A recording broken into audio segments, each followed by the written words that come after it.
These are dangerous times and devious minds lurking shadow everywhere. So I've been authorized to search and scrutinize, and you won't even know I'm there. Oh, quiet along the Potomac tonight, but while that power city sleeps, suspicious silhouettes among the monuments trade secrets dark and deep. And I've got to keep you under surveillance, and I've got to know every move you make, and I can tell by the way you whisper when you hold. I gotta keep an eye on you. This is the War on Immigrants Report. This is Adam Carroll from Muslim American Civil Liberties Coalition and Burma Task Force USA.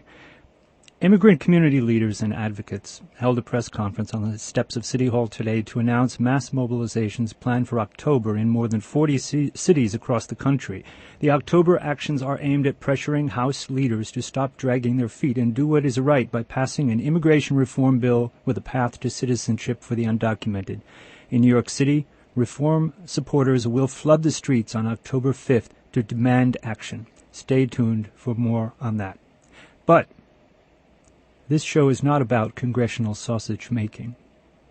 We are approaching the 12th anniversary of 9/11 with a national debate about military intervention in Syria, along with new revelations about the post-9/11 police state. The air so often seems poisoned with negativity. Not only war talk, but fear, racism, and Islamophobia, and things may get worse. Therefore, today's show is National Security State and Muslim Immigrants, New Developments in Surveillance and Resistance. We'll focus on some of this week's newly revealed law enforcement tactics targeting immigrant Muslims in New York City and across the nation.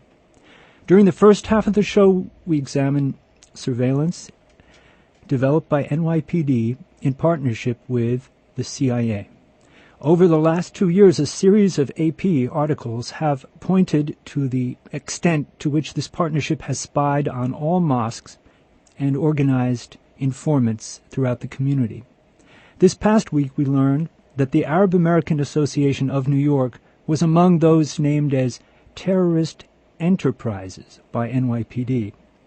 We will speak with Arab American Association Director Linda Sarsour, who also serves as Advocacy Director for National Network for Arab American Communities.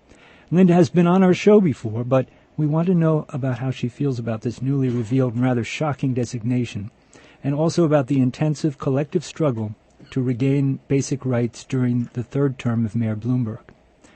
The second half of the show will focus on a newly revealed aspect of the federal role in profiling and controlling Muslim immigrants. A new report released this week by the Southern California office of ACLU describes how, through a previously unknown national security program known as the Controlled Application Review and Resolution Program, or CARP, the government excludes many Arab, Middle Eastern, Muslim, and South Asian applicants from naturalization by delaying and denying their citizenship applications without legal authority.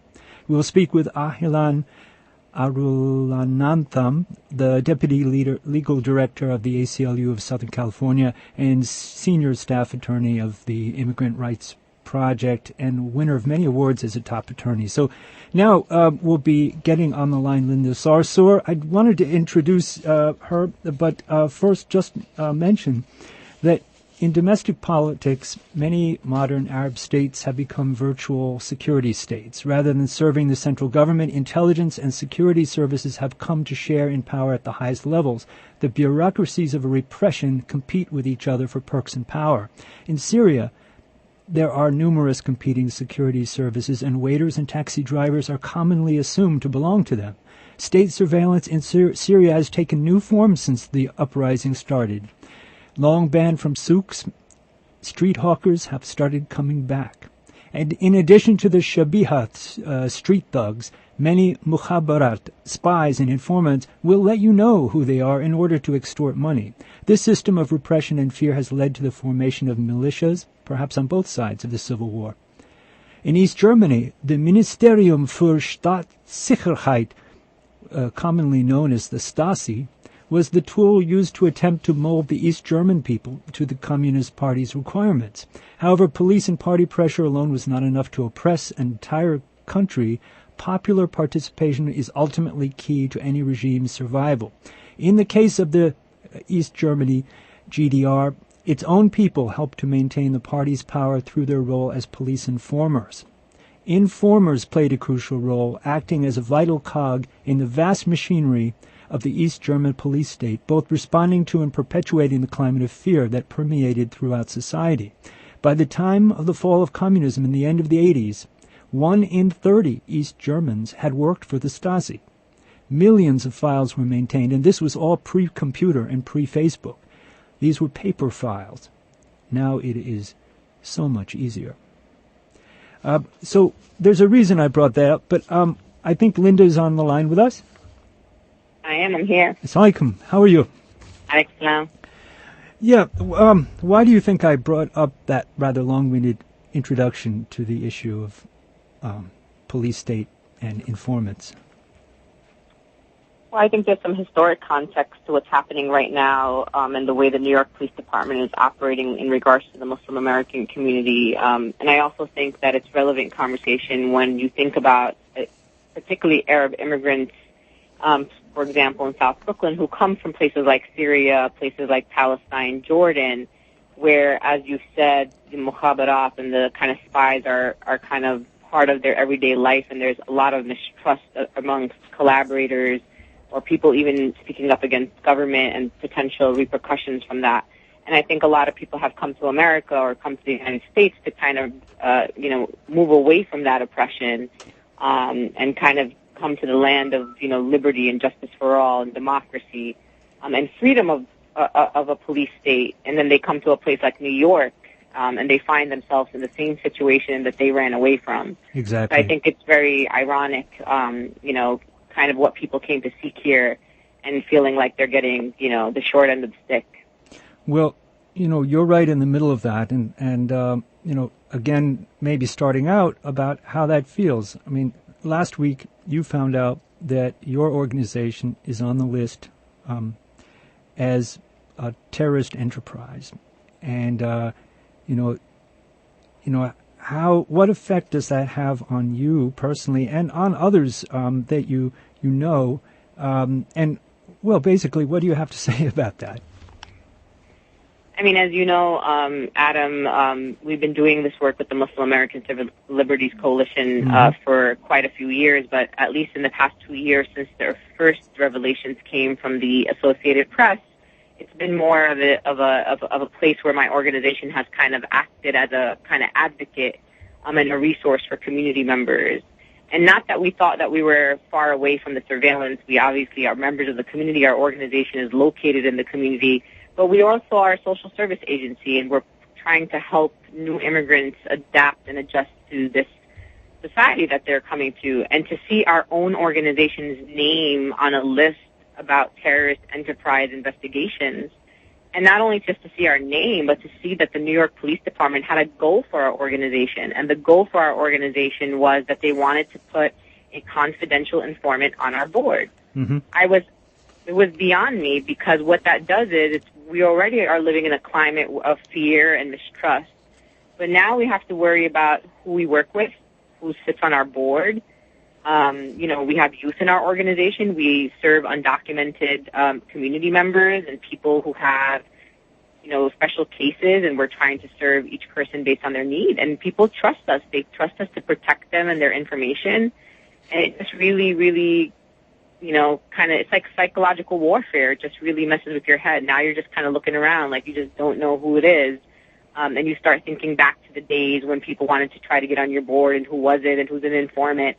It really, really just kind of hits at the fabric of what we're trying to do in our community, and kind of the progression of building a kind of politically engaged, united community, and this really does the opposite.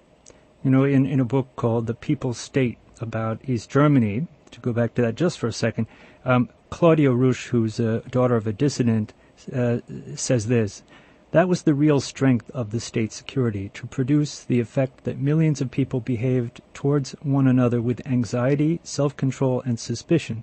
They ensured that if you told a political joke that you automatically lowered your voice. Anticipatory obedience spread through every sinew of society and intimidated a whole nation." So, this kind of impact of policies like this is, I wanted to ask, what kind of impact has it had on your board so far? Because the article that the Associated Press produced last week made it unclear whether they had actually been able to put their people on your board or not. I mean, the statement you just read could be read right now, in 2013. That's exactly how our community is operating, under paranoia and anxiety and suspicion and mistrust from one another. That's not including the mistrust that they have, obviously, with law enforcement. And what really makes the NYPD surveillance program even worse than anything that I've ever heard before is that we can't confirm for sure if someone didn't get on our board. I mean, my board, we recruit our board members. We find board members that we think, would bring some assets to our organization. Can we think back to a time when there was someone who wanted to be on our board that we didn't recruit or kind of came to us? Yes, we can. But can we confirm 100% that person was an informant? That's the problem. It's not like stop and frisk where, you can say, here's how many stops happened. This is my interaction with the law enforcement agent. With surveillance, everything's secret. You just don't know if you're being spied on. We don't know if our organization has bugs, if someone's monitoring our emails on our computers. I mean, obviously now with the new NSA revelations, I guess they're reading everybody's emails and listening to everyone's phone calls. But it really is hard to explain to young, youth in your program who are on Facebook and are seeing these articles about the organization that they come hang out in every day after school, and trying to explain to them that this is wrong, that we are not the ones who are wrong, we haven't done anything wrong, and it is our right to privacy, it is our right to run an organization without infiltration by law enforcement, and that there are no criminal leads that led the New York Police Department to want to infiltrate our board. But it's a very hard discussion to have with community members, particularly those who are immigrants or children of immigrants. Right.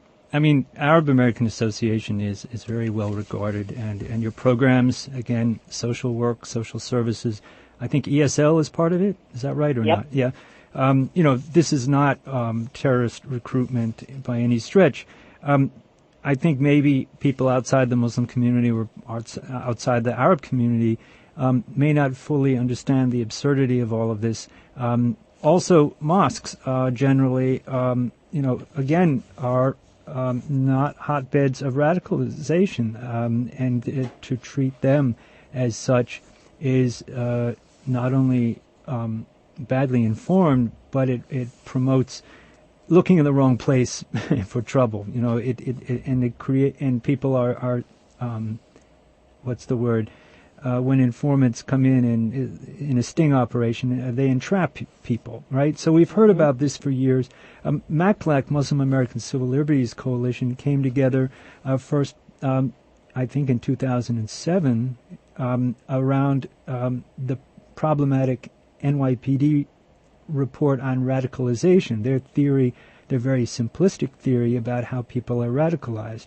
So we critiqued that, and then a year or two later, there was and again, there was not a very good response from NYPD.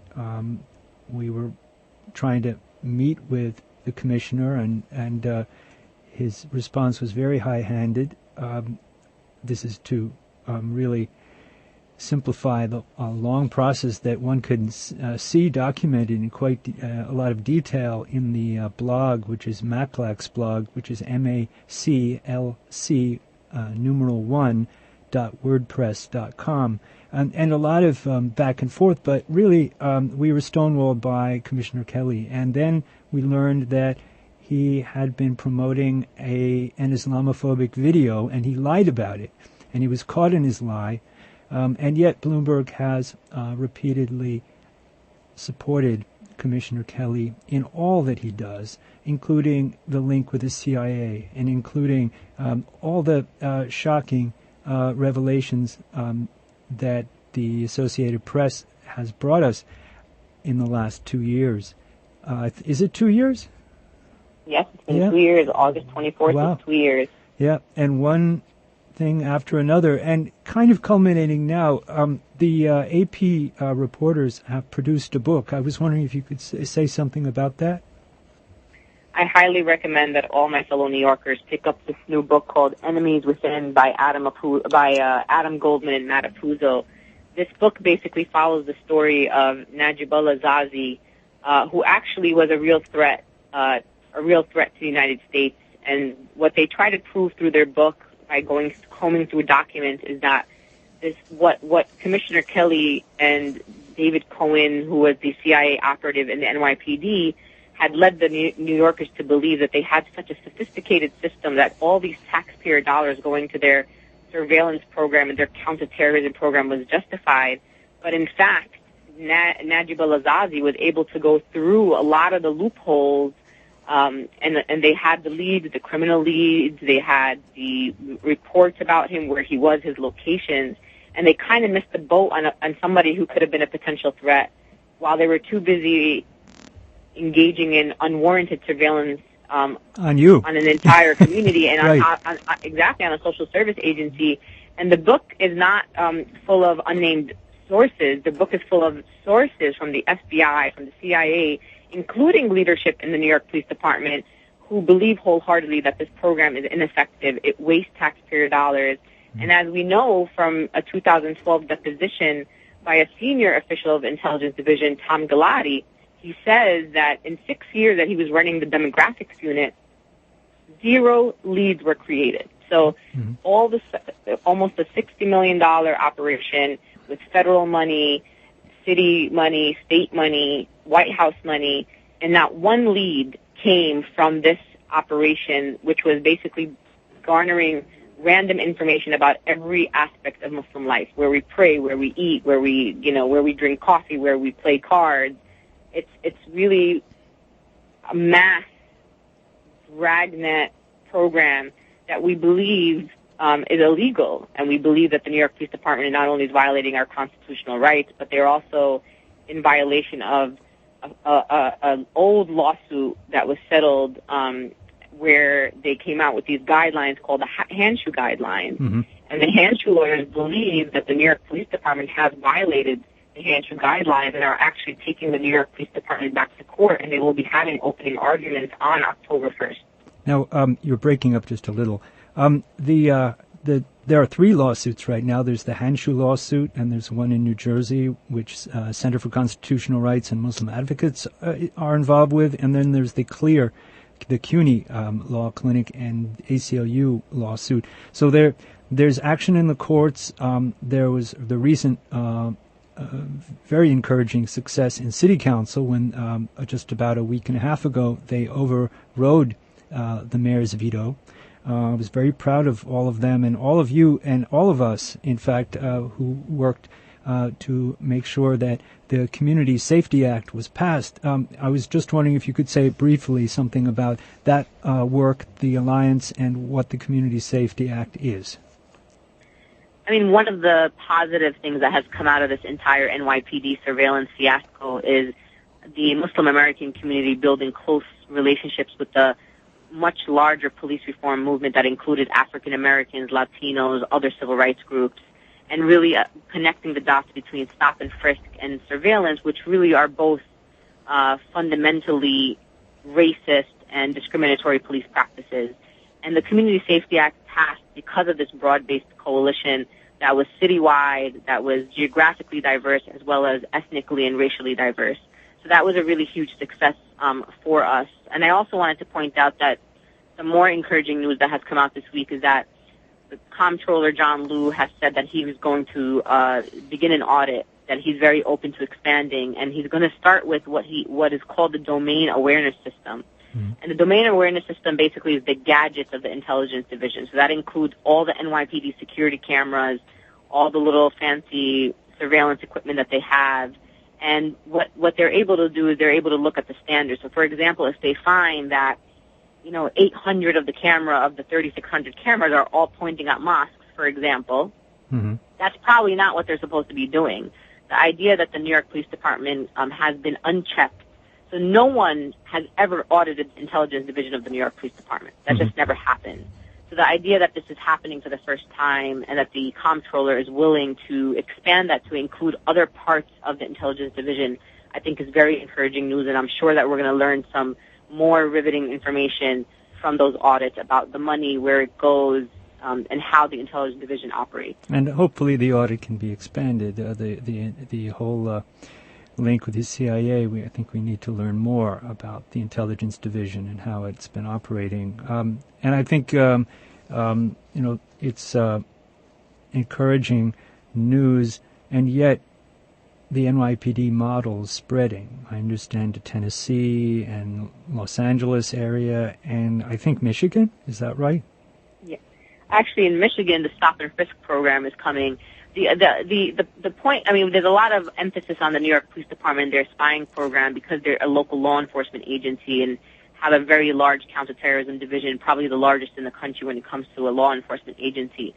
But we can't forget that the FBI engages in very similar tactics as the New York Police Department. So there has to be, the difference between the New York Police Department and the FBI is that at least there is an inspector general, that the FBI has an inspector general that is independent of the FBI, while we know that the New York Police Department, as you know, does not have one. And although a law has been passed that would create some similar position, it hasn't happened yet, and that law hasn't been implemented. So the New York Police Department, in contrast to the CIA and the TSA and the CBP and others, is operating with absolutely zero oversight, transparency, and that's what's so scary and why there's such an emphasis on the NYPD. But I will tell you, there are other programs like the NYPD's, and definitely on the federal level, the FBI. As you know, there was a New York Times article that just came out a few days ago that said that there'll be heightened surveillance on Syrians, post the news that there might be a U.S. airstrike on Syria. Right. Knowing from the go ahead. I'm just saying, knowing from the police documents that you saw, the NYPD secret documents, we know that many of the informants don't know the difference between a Syrian, a Lebanese, and a Palestinian. So the idea that there's going to be heightened, surveillance of Syrians, when in fact we don't think law enforcement knows the difference between different Arab people of different Arab origin, I think we can say, or confidently say, that if they're saying they're going to surveil Syrians, that means more open surveillance on at least the Arab community, which would then include FBI and NYPD. Right. So layers and layers. No wonder people are living, feeling like, they're in East Germany or some more Syria for that matter. God forbid. But designating an entire mosque or organization as a terrorism enterprise means that anyone who attends services there or visits is a potential subject of investigation and fair game for surveillance. So it means anyone who walks in and out the door. And so this is, a major problem. And, I was impressed that Ahmed Jabber, is he the chair of the board of Yes. Arab American? That he, at the press conference about a week ago, once this news came out, he stepped down from the NYPD advisory board. He had actually been on the NYPD advisory board, and his organization was still being spied on. And I really admired that he stepped down. I think that was certainly the right thing to do. I guess the nonprofits, it's not just a Muslim issue, right? Nonprofits throughout the country could face this kind of infiltration if this is allowed to continue. I think that we all need to be worried and about our First Amendment rights and the chilling of free speech. And there's been a history of criminalization of dissent in this country, and we need to be, we shouldn't have to be careful. That's why we live in the United States, and that's why we're Americans, and we have a Constitution that protects us. But unfortunately, that is not the reality on the ground. And again, I really encourage people to get this book, and it's you can find more information and look at more secret documents on this website, www.enemieswithinbook.com. And you for yourself can see the documents and see people's names and mosques listed and people listed under categories like radical leadership, most dangerous. I mean, people who've never, ever been convicted of crimes, people who are the leadership out of the different Islamic institutions.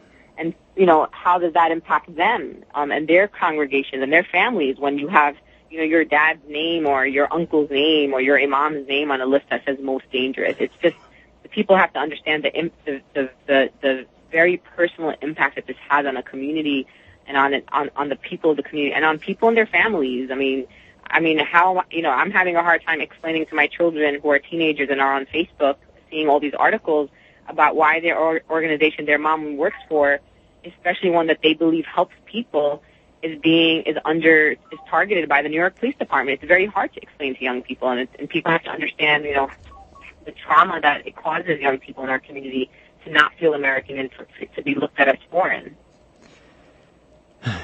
Yeah. Well, thanks, Linda. That's Linda Sarsour. I know you're going to hang in there and keep up the good work and keep the faith. I hope that people will read this book. It's important information. While Kelly simply repeats that they're doing all they can to protect the people of New York City, and he says we're not intimidated. He doesn't care who else is. So we look forward to a change in administration next year, and there are times there will be opportunities. So thank you very much, Linda. Thank you, Adam. All right, take care. Assalamualaikum. Thank you. All right, after a brief break, we'll be back. This is WBAI 99.5 War on Immigrants Report. Thank you.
And this is War on Immigrants Report, Adam Carroll. And we are back for the second half of the show on surveillance and resistance. And just have a couple of announcements. 9/11 anniversary is coming up. And we have the annual, actually the 10th annual Children of Abraham Peace Walk.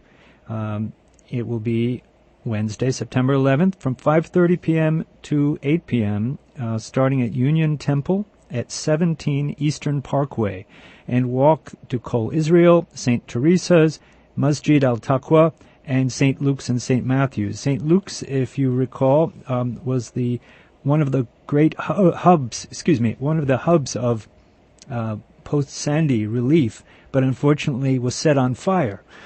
So they are recovering, and the masjid, the mosque, is one of those that's been unfairly under surveillance. So it would be an interesting group of houses of worship to visit, building bridges and celebrating resilience. So please come September 11th, 5:30 p.m. sharp. It's pleasant and there's food. Also on 9/11 anniversary, there will be a monthly jazz jam with special guest Don Byron. Some of you know who he is, and it is free for performers, students, and members of Flushing Town Hall. I would say just Google Flushing Town Hall and find it. Worth doing. He's Jazz Artist of the Year from a few years ago. And this will be a real interesting mix of widely and wildly divergent traditions. So, klezmer is in there somewhere. All right. Next, we'll be speaking with Ahilan about the new report that was issued by ACLU in Southern California, the report called Muslims Need Not Apply. This talks about how the USCIS, which is the U.S. Citizenship and Immigration Services, which is supposed to be the good part of what used to be INS, how they secretly mandate discriminatory delay and denial of citizenship and immigration benefits to Muslims primarily, and people perceived to be Muslim. So on the line we've got our guest, and who used to be in New York. Hello, Saikum, and welcome. Thank you for having me. Yeah. That's right. I worked at the ACLU in New York from 2000 to 2002. Yes. I was, you could probably tell I was avoiding saying your last name because it's so long, and my brain just won't take it in. Arulanantham, right? That's right. Ahilan Arulanantham. Right. All right. Well, you've been very successful in litigating immigrants' rights cases and been active not only in Southern California for a number of years, but also you served as Assistant Federal Public Defender in El Paso. And so you've got a lot of experience, and you had a hand in preparing this new report, which is actually, we've been focused in on NYPD issues a lot in New York. So we were not fully aware of this report, which actually is rather shocking. 60 pages, written by Jenny Pasquarella and others on your staff. I was wondering if you could say basically what your findings are. Sure. So CARP, or the Controlled Application Review and Resolution Program, is a formerly secret program of the USCIS, as you mentioned, and that's the organization charged with providing immigration benefits, adjudicating and granting immigration benefits, including naturalization, citizenship, to people who are eligible for it. But it turns out, since 2008, they have run a program that effectively denies many lawful immigrants, including predominantly people from the Muslim communities, and denies them application benefits because essentially of their religion and a variety of different discriminatory criteria that have the effect of denying citizenship to people because they are from Muslim majority countries, have associations with people from those countries, or otherwise are what they call national security concerns, in quotes. And the criteria for making somebody a national security concern, which I'm happy to get into, are just remarkably overbroad. And they include people like, I'm sure many people in New York fell under FBI surveillance, even though they didn't engage in any illegal activity. It includes people who gave lawful donations to Muslim charities. It includes people who became, quote-unquote, of interest because they say had a particular technical skill and happened to be from a particular country. And as a result of all these things, you end up on watch lists. And the watch lists themselves have been a subject of extensive criticism, including by the Inspector General's departments within various different agencies, including the FBI and the Department of Homeland Security. But nonetheless, once you get on one of these lists, then your application for citizenship or other immigration benefits cannot be approved under the program. And that's true even if you're eligible for it.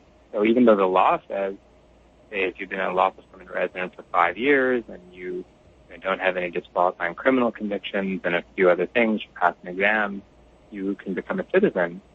Nonetheless, the secret policy says they won't grant your citizenship application. And as a result, people end up with applications just delayed for years while they wait in the U.S. So it's not as though it's doing anything to make it safer, because they're still living in the country, but they're not granted citizenship. Well, so it's it's very troubling policy. It does. Troubling. It's shocking. And, when I worked at Islamic Circle of North America after 9/11, there were people who waited several years for their naturalization to go through, and they were worried that they were being somehow categorized as problematic. And at that point, we didn't have the information. Now you found this out. How did you get the information this is based on? Well, we had been hearing reports from many members of the community that there seemed to be something fishy going on, particularly with the naturalization process, because you had there were people delayed for 8 years, 10 years, 13 years, 15 years with naturalization applications. And then there were also people who had denials that just didn't make any sense.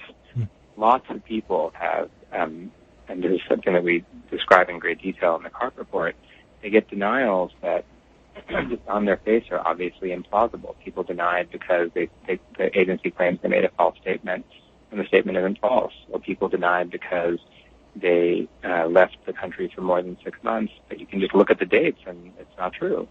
And of course now we know why this is true. It's because CARP requires them to find an excuse to deny the application. So what happened was we took up the case of one of these individuals and brought a lawsuit in federal court to challenge the denial of his naturalization. It's a man named Tariq Hamdi, wonderful man, married to a wonderful American woman with 4 American children, lived here for more than 20 years, had paid his taxes, done everything right, and was denied naturalization. And even after we brought the lawsuit, the agency continued to try and come up with obviously implausible reasons to deny his application. So then we did some discovery, in the federal litigation process. And by the way, it took 11 years before the judge finally granted his naturalization application in our lawsuit.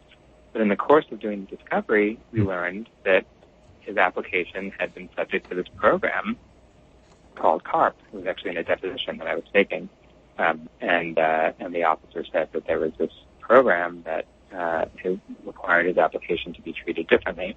And after that, Ms. Pasquarella, my colleague, who worked extensively on this subject, put together a Freedom of Information Act request.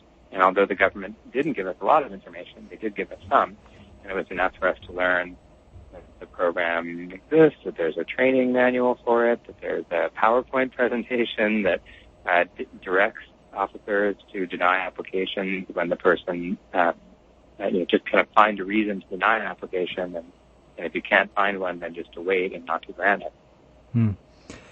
I was wondering, what are pretextual denials, and what is deconfliction? Sure. So, and they're related concepts in this context. So, CARP requires when a person has a national security, like I said, on one of these watch lists is labeled as a national security concern. The first thing it requires is, you put the application on hold, you can't grant it. And then the CIS officer has to do something called a deconfliction, and that's the process of trying to figure out if the national security concern can be resolved. Now, almost always a national security concern is coming out of the FBI, and so USCIS will contact the FBI agent. Now, the agent is willing to look at the file and say, I actually don't think there's any problem here. This person is not a national security concern. The person need not be so labeled. Then the application process can go ahead and proceed. But as you can imagine, the way, particularly given the way sort of accountability works in federal agencies, many people are not willing to do that. And particularly when you're talking about people from the Muslim community, it's like guilty until you're proven innocent, or at least cloud of suspicion until you're proven innocent, and we're not willing to take that cloud of suspicion away. And so agents are not necessarily inclined to say, oh, yes, I'm fine, it's all okay. Right? And as long as that's true, then the application just sits there, and what the policy directs is find a reason to deny the application. And so you get situations where people have denials And denials, as I was saying earlier, they're just implausible. They don't make any sense. In Tarek's case, they came up with a number of what they said were false statements. But the bottom line is, they said when he listed out the organizations with which he was associated, they said that he failed to put down the name of this Muslim charity from long ago that he had made a donation to. But you don't list down in a list of organizations that you're associated with. You wouldn't necessarily list every organization you ever made a donation to, right? It's a completely implausible basis for denying an application. But they had to do that. It was a pretextual basis. The real reason that they were denying him was because he was labeled as a national security concern. Right. Similarly, in a number of other cases that we've seen, we see these extremely implausible denials, but they're really pretextual. The real reason a person is being denied is because they're subject to CARB. Well, these bureaucracies of repression are really Kafkaesque, and the idea that someone is too dangerous to take off the list but too harmless to investigate, they get stuck there, nothing happens, and except that they don't move forward in life and they don't get justice. I think that somewhere you mentioned that these faulty watch lists are based on such vague definitions of security concern, and that they also, bureaucrats, instruct officers to ignore legal standards of proof. And that somehow this is unconstitutional. I wondered if you could say more about that. Sure. So the definition of national security concern is so good that I just have to read it to you. It's an individual with a link to prior, current, or planned involvement in or association with an activity, individual, or organization described in, and then it lists a long list of sections of the Immigration Code that purport to make people deportable for things like being associated with or being the spouse of or endorsing or espousing or providing material support to, which is itself defined as anything of value, to terrorist organizations, it's remarkably broad definition. And of course, even if the definition of terrorism itself made any sense, ultimately terrorism under the Immigration Code is essentially two or more people engaged in any activity which is damaging to persons or property with a weapon or other dangerous device for other than pure monetary gain. So it's like two people in a bar fight. Right. And in fact, we've seen that terrorism has described all kinds of things. Well, this blacklisting then is, based on national origin, and has been going on for several years. Yeah. Yeah, and if I can jump in there just for a minute. I said it's like two people in a bar fight, and there's not a list of organizations. It'd be bad enough in a way if it was limited to, but it's not limited to any list. So the agency in immigration court proceedings has argued that all kinds of organizations, obscure political organizations of various kinds all over the world, constitute undesignated terrorist organizations. Undesignated, right? Yeah. But even on top of that, with the definition, you have to have a link to it, including an association with.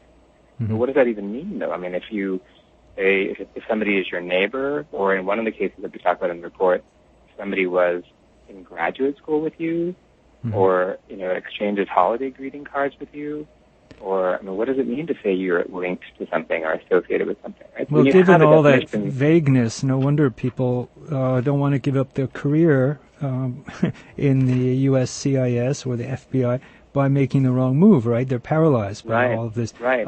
What is the effect, though, on other people besides Tariq Hamdi? Are there any stories that you have of where? I mean, so many compelling stories. Just I'll give you another one. A man named Hassan Rasmara is from here in Southern California, like Mr. Hamdi.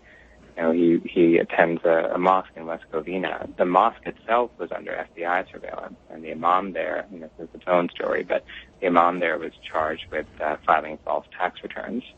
But Hassan was just a person who attended that mosque. The FBI approached him and asked him to become an informant, and said, we can help you and we can speed up your citizenship application if you will become an informant.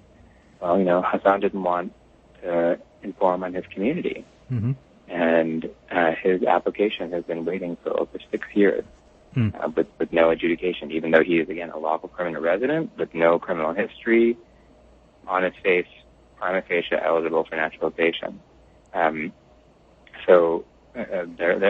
could talk. So there's a lovely, wonderful couple that's described in the report, the Mahanas, who are from Texas. A similar situation, years and years waiting for their application to get adjudicated for no discernible reason. They're math professors and just all kinds of people, right? Because the Muslim communities are full of aspiring Americans, just like you and me and every so many other law-abiding people in our country. But the law treats them differently. The subject of the question you'd asked, why is it?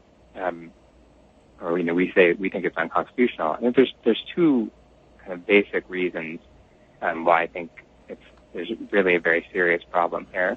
One is that the Congress is the one that has the power to decide whether somebody is eligible to become a citizen or not. And Congress made those rules and put them down in the statute.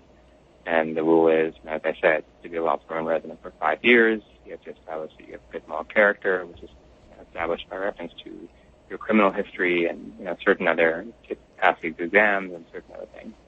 And the agency has no authority to add on additional criteria beyond those sorts in the statute. But they're doing make new rules. Yeah. Right. So that's one very serious problem. The second thing is, if you're going to do something like this and you're going to say, okay, we're going to apply one set of rules for Muslims or other people who we decide are national security concerns and another set of rules for everybody else, at the very least, you've got to tell people that their application is going to be subject to a heightened standard so people have the chance to figure out what's going on and challenge their designation as national security concerns. For example, Mr. Asghari, I mentioned there was a math professor, and this is a man who has a PhD and is a mathematics professor from at Cornell and Oklahoma State.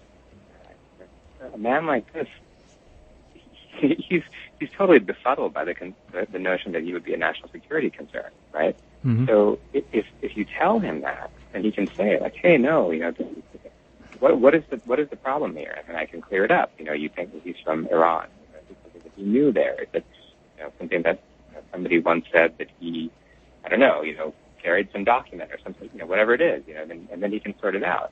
But because CARP keeps that information a secret, it denies people the opportunity to confront the allegations against them and disprove them. So I think those are two very serious problems with it. Obviously, the other one is it's discriminatory. Because of the way the criteria being so vague, they get applied overwhelmingly against people from Muslim majority countries. And I think that's the third serious problem with it. Well, if this isn't Kafkaesque, I don't know what is. And for people who want to read the report, which is very readable, and it's got case histories, where can they go to find the... The easiest way is to go to ACLUSocal.org. I mean, the truth is, if you Google Muslims Need Not Apply, you'll get it very, very quickly. Yeah. That's probably the easiest way, is just to Google Muslims Need Not Apply. Of course, Google might, send that information right to the NSA, but, okay. But the NSA, if they're not already, if the NSA doesn't already know that www.aclusocal.org. Yeah. No, it's great work and important to know. I've attended PR sessions with USCIS, and they say everything's just fine, and we know it isn't. So this is very helpful. We'll use it in meetings here on the East Coast, and I'm sure people will use it across the country. Thank you very much, Ahilan, for being on the show. Really great being here. Yeah, and come back to New York for a visit once in a while. Will do. Thanks very much for having me. Take care. All right, thank you.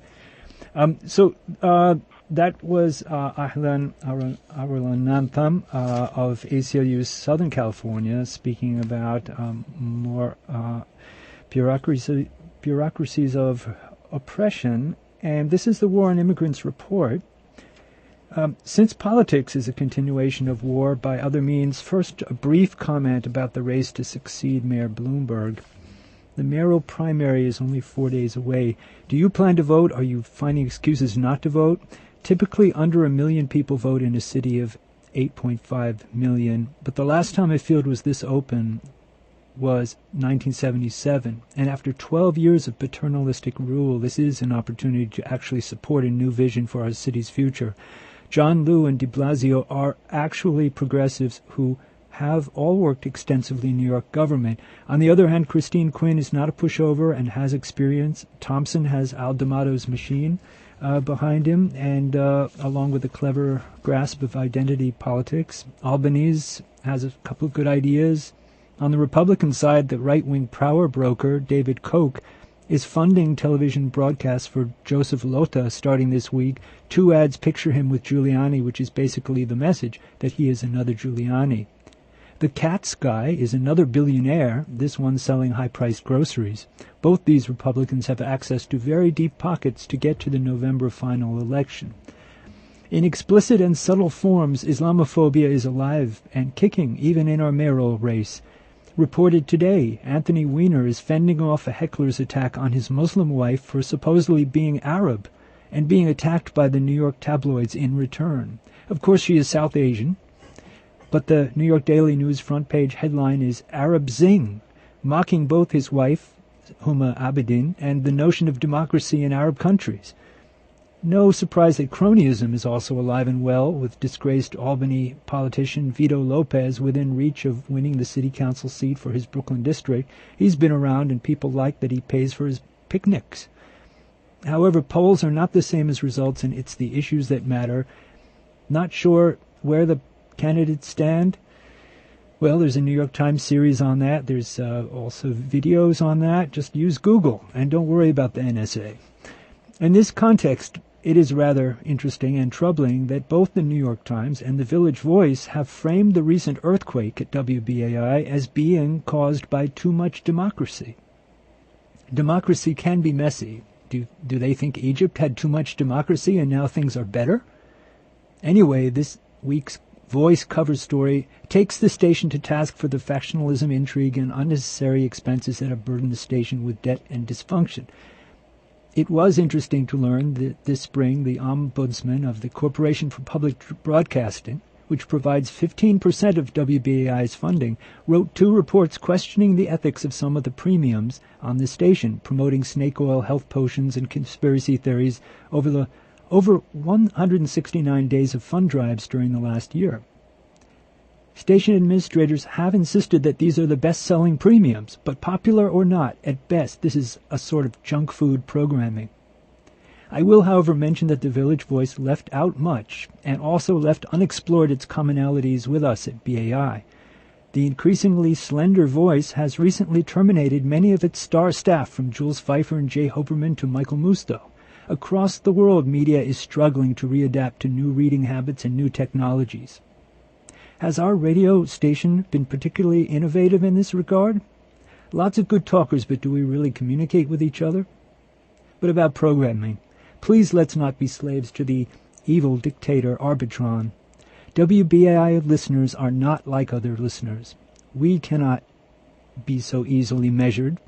The marketplace will always mock difference and cheapen dissent.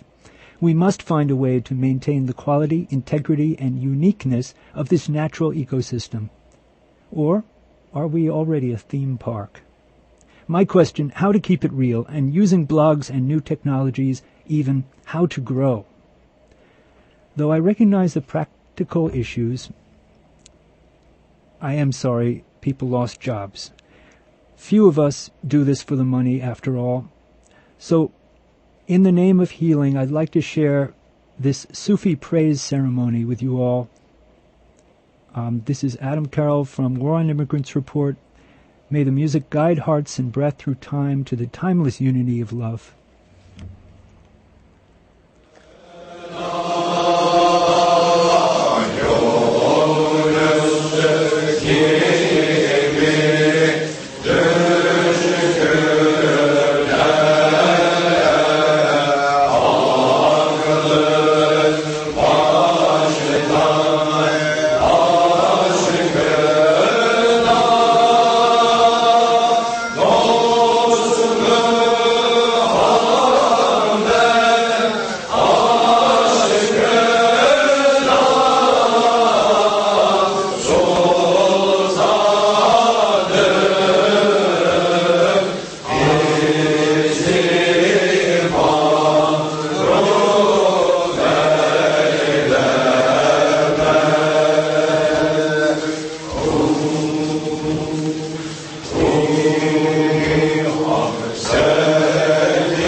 Oh, that's better. Who pressed that button? This is WBAI New York. It's 11 p.m. Coming up next will be Health Styles, which will be followed at 11:30 by Free Speech Radio News. So stay tuned. Coming up at midnight will be, of course, Radio Unnameable with Bob Fass. Stay tuned to WBAI New York.